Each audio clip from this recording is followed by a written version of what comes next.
عالم آخرہ کوئی ہے یا نہیں ہے کیا پتا، کس نے آ کے بتایا مرنے کے بعد؟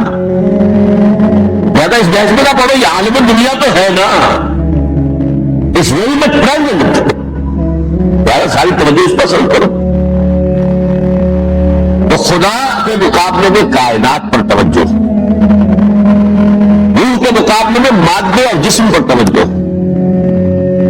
حیات اخروی کے مقابلے میں حیات دنیاوی پر توجہ۔ یہ ہے اصل میں کرکس آف دی میٹر، اس تہذیب جدید کا خلاصہ۔ اس اعتبار سے میں کہہ رہا ہوں کہ بعض باتیں میری آپ کو تو ایسی لگے گی کہ جو شاید ماحول سے کوئی زیادہ متعلق نہیں ہے، کہ یہ دین کی بڑی بنیادی بات ہے۔ دیکھیے اللہ تعالیٰ نے جو مخلوقات پیدا کی ہے ان میں ایک تقسیم تو ہو سکتی ہے ذی حیات اور بغیر حیات، جاندار چیزیں اور بے جان چیزیں۔ بے جان چیزیں بے شمار، یہ تمام فلکیات، یہ پوری کائنات، یہ زمین، یہ پہاڑ، یہ شجر و حجر، کیا؟ لیکن ایک ہے جاندار،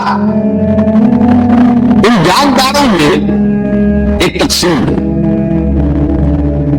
دو کا تعلق غیر مرئی دنیا سے ہے، انویزیبل ورلڈ سے۔ فرشتے جو دکھائی نہیں دیتے، ان کی پیدائش ہوئی ہے نور سے۔ دوسرے جنات جو انسانوں سے پہلے پیدا کیے گئے، آدم سے پہلے، وَالْجَانَّ خَلَقْنَاهُ مِن قَبْلُ مِن نَارِ السَّمُومِ، جنات کو تو ہم بہت پہلے پیدا کر چکے تھے آگ کی لو سے، وہ بھی نظر نہیں آتے۔ تیسرے انسان اور اس دنیا میں جتنے بھی حیوانات ہیں، ان کا جو مادہ ہے وہ ارض سے، زمین ہے، یہ مٹی سے بنے، تراب سے بنے، کرسٹ آف دی ارتھ سے بنے۔ اب ان میں ایک تقسیم ہے، ایک وہ ہے، ان تمام میں شعور تو ہے، حیوانات میں بھی شعور ہے، خود شعوری جسے کہتے ہیں سیلف کانشسنس، یہ صرف تین میں ہے، فرشتہ، جن اور انسان۔ حیوانات میں خود شعوری نہیں، کانشسنس ہے، سیلف کانشسنس نہیں۔ اردو کی بات سے سمجھا دوں آپ کو، میں دیکھ رہا ہوں، آپ مجھے دیکھ رہے ہیں، کتا بھی کوئی یہاں ہوتا تو مجھے دیکھ رہا ہوتا، لیکن کتے کو مجھے دیکھتے ہوئے یہ احساس نہیں ہوتا کہ میں دیکھ رہا ہوں، یعنی کتے کو یہ احساس نہیں ہوتا کہ وہ دیکھ رہا ہے، مجھے دیکھ تو رہا ہے، اس کو میں کا احساس نہیں ہے مجھے۔ میں جب دیکھ رہا ہوں تو میں سمجھتا ہوں میں دیکھ رہا ہوں، میں ہوں کوئی شے جو دیکھ رہا ہوں، یہ خود شعوری ہے، سیلف کانشسنس۔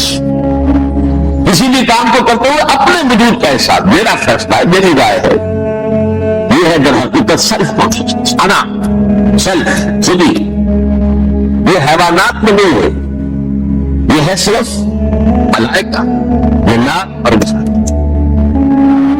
اب یہاں مسئلہ پڑ گیا، بڑا پرپیچ مسئلہ۔ اللہ تعالیٰ نے پہلے حضرت ملائکہ کو پیدا کیا اور انسانی ارواح کو پیدا کیا نور سے، پھر ناک سے پیدا کیا، نار سے، آگ سے جنات کو، پھر مٹی سے بنایا، آدم کا ہیلا، اس میں روح، اب آدم بن گئے۔ اعلان یہ کر دیا کہ خلافت عرضی جو ہے وہ آدم کو عطا کی جاتی، یہ پیچ پڑ گیا۔ تھوڑا سا اشکال تو فرشتوں کو بھی ہوا، قرآن میں ہے سورہ بقرہ کے 4 رکوع میں، أَتَجْعَلُ فِيهَا مَن يُفْسِدُ فِيهَا وَيَسْفِكُ الدِّمَاءَ وَنَحْنُ نُسَبِّحُ بِحَمْدِكَ وَنُقَدِّسُ لَكَ۔ اور یار اس آدم کو تو خلافت دے رہا ہے، زمین کے اندر اختیار دے دے گا، یہ تو فساد کرے گا، خونریزی کرے گا، ہم تیری تصویر و تحبیب میں لگے ہوئے ہیں، جو بھی حکم ہو ارشاد ہو ہم بجا لاتے ہیں، تو ضرورت کیا ہے؟ اس کا جواب اللہ نے دیا، انی اعلم ما لا تعلمون، میری مشیت، میری حکمت وہ میں ہی جانتا ہوں، ضروری نہیں کہ تم اس کو شیئر کر سکتے۔ لیکن یہ جنات میں سے ایک جن تھا عزازیل۔ اب دیکھیے کہ جنات کو قرب حاصل ہے ملائکہ کے ساتھ، کیوں؟ وہ نور سے پیدا کیے گئے، یہ نار سے پیدا کیے، کتنا قرب ہے دونوں میں۔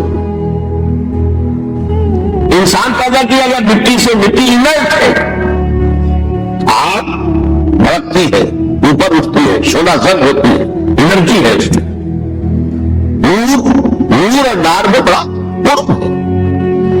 اور عربی کے ایک قاعدے سے تو ایک ہی لفظ ہے، مادہ ایک ہی ہے، ان سے علت جو ہے ایک دوسرے کی جگہ آ جاتی. یہ فرق ہے. اب اس سے جو آسمان کا فرق کر دو، فرشتہ نور سے پیدا کیا گیا ہے، وہ پاک ہے، وہ اللہ کے کسی حکم کی خلاف ورزی کر ہی نہیں سکتا. لا یعصون اللہ ما امرهم ویفعلون ما یؤمرون. جو بھی اللہ تعالیٰ حکم دیتا ہے اس کی کوئی معصیت کی نافرمانی نہیں کرتے، بلکہ جو حکم دیا جاتا مان لیتے. ذرا سا اشکال ہوا تھا، پوچھ لیا، جواب مل گیا، خاموش ہو گئے بس. لیکن عزازیل نامی ایک جن تھا، جو ایک کے جن ہونے کی نسبت سے فرشتوں سے کچھ نہ کچھ مماثلت تھی، قرب تھا. اسے یہ علم میں، زہد میں، عبادت میں اتنا اونچا تھا، اتنا اونچا تھا، اتنا اونچا تھا کہ یہ ملائکہ ہی کے صف میں شامل ہو گیا. اس نے علم بغاوت بلند کر دیا. جب حکم دیا گیا کہ سجدہ کرو آدم کو، اب یہ دیکھیے کس قدر یہ اہم مضمون ہے. آپ سوچ کر یہ باتیں آج پہلی مرتبہ ہمیں اس طرح سنائی جا رہی ہیں. یہ باتیں تو علم میں آتی نہیں ہمارے. وجہ کیا ہے؟ آپ کو دلچسپی نہیں ان چیزوں سے. نبی تہذیب نے ان چیزوں کی اہمیت کو زیرو کر دیا. قرآن میں اہمیت کا کیا ہے؟ 7 جگہ یہ مضمون قرآن میں آیا کہ فرشتوں کو ہم نے حکم دیا سجدہ کرو آدم کو، سب نے سجدہ کیا. فسجد الملائکۃ کلھم اجمعون، سارے کے سارے، کل کے کل، سب نے مل کر سجدہ کیا آدم کو.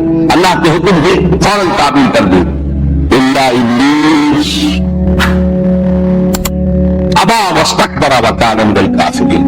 ابلیس نے نہیں کیا، انکار کیا، استکبار کیا، گھمنڈ کیا. اور اس کو سورہ کہف میں بیان کر دیا گیا، یہ اس لیے کہ وہ اصل میں جنات میں سے تھا.